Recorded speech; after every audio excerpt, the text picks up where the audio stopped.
Bienvenue à tous dans une nouvelle vidéo. Aujourd'hui on se retrouve pour faire un challenge, une seule couleur à l'aquarelle, donc one watercolor. Donc j'ai pioché parmi quelques couleurs à l'aquarelle que j'avais choisies, donc qui étaient assez sombres pour pouvoir faire de bons dégradés.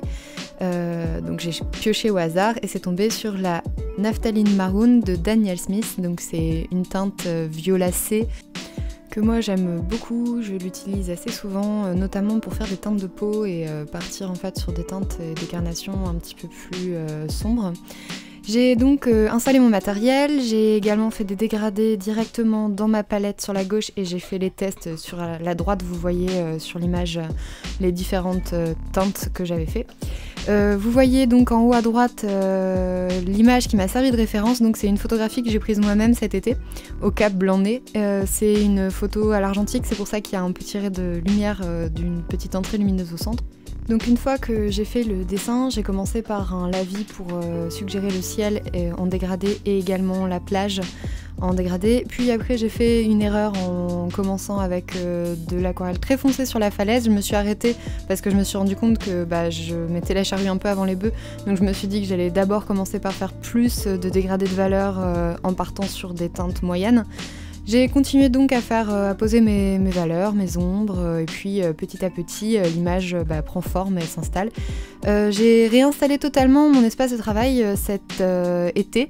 Donc là vous pouvez voir en fait que j'ai à ma disposition un sèche-cheveux que j'utilise régulièrement pour sécher plus vite mes aquarelles. Donc une fois que toutes les valeurs ont été posées, écoutez, voilà, ça s'est fait assez simplement. Je trouve que le résultat est un peu classique par rapport à ce que je peux faire habituellement, mais malgré tout, j'aime bien le rendu. Bon, c'est plus une étude et une recherche que vraiment mon style habituel, mais c'est vrai qu'en dessinant et en faisant de la peinture un peu tous les jours, forcément on est obligé de faire aussi des études qui sont un peu plus classiques, on va dire. Le résultat est intéressant, je trouve, notamment dans les valeurs, les effets de texture, surtout sur la falaise. Je trouve que la texture sur la falaise est assez sympa. Vous pourrez voir à la fin une photographie où vous verrez vraiment le résultat final.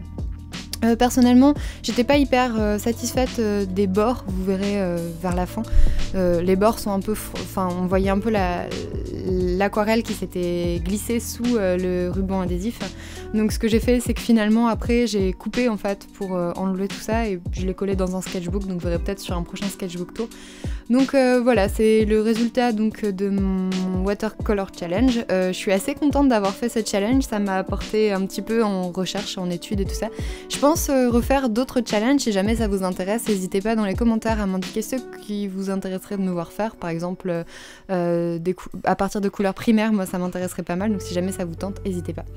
Voilà, écoutez, je vous laisse, merci beaucoup pour votre attention, n'hésitez pas à vous abonner, un petit pouce bleu et on se retrouve dans les commentaires. Salut!